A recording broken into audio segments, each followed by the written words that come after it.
up in the morning, I'm like, how did I get my job? This rules, you know? Heard about CNA, I had no idea what they did. I had no idea who CNA was. That's an interesting question.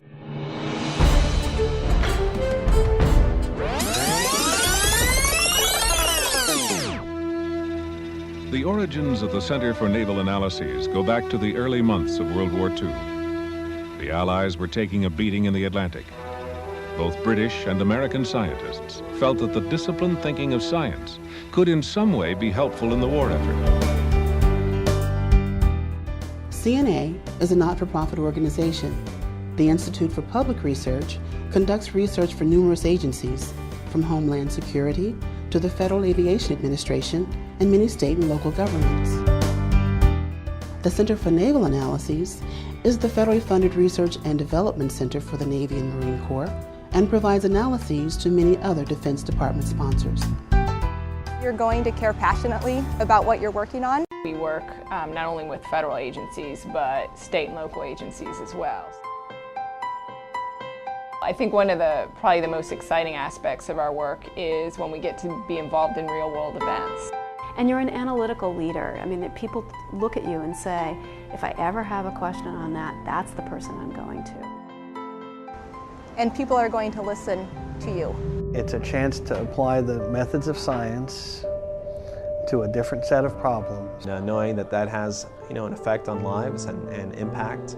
They come to us with problems that they need help with. But in the end of the day, CNA does make a difference. CNA is a place you come if you want to be challenged. And they appreciate that, actually. They appreciate that expertise.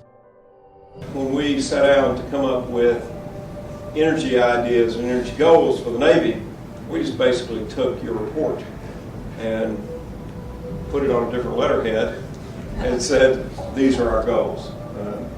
Your work is that good, and it's having a major impact.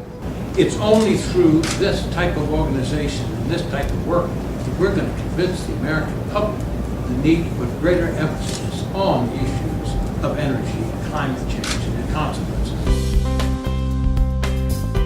I had never been outside of the country before I joined CNA, and my passport is full. Travel was part of the appeal, definitely. Depending on what project you work on, you get to see different parts of the world. Oh, I love Albuquerque. It's really cool to have this opportunity to live somewhere else. I received my degrees in engineering, chemical engineering, so never thought in 1,000 years that I would be working aboard an aircraft carrier. Actually, all last year I was in Houston in the summer. Pretty much every 2 or 3 weeks I was in Houston in the summer. Subsequently, I've traveled a lot of places working for the Navy, extensively throughout the Pacific Theater.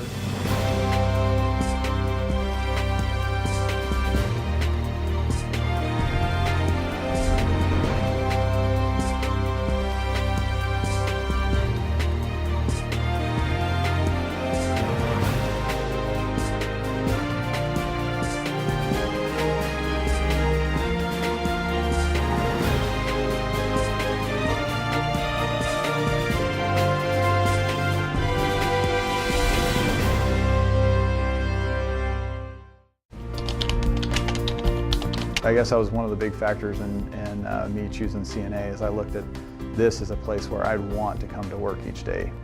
It's always interesting. There's opportunities always to learn new things. I've been with CNA a little over 40 years. I've changed jobs many, many times over those 40 years, but never was forced to change employers. I can just honestly say it is a fantastic place to work. The people, especially the people, they're having fun with their lives and they're having fun with their jobs. It's a fun job, that's what it comes down to. Absolutely take all the experiences, take every opportunity you can to make the most of the experiences CNA gives you. The solutions to those problems will either help the country as a whole save money or save lives.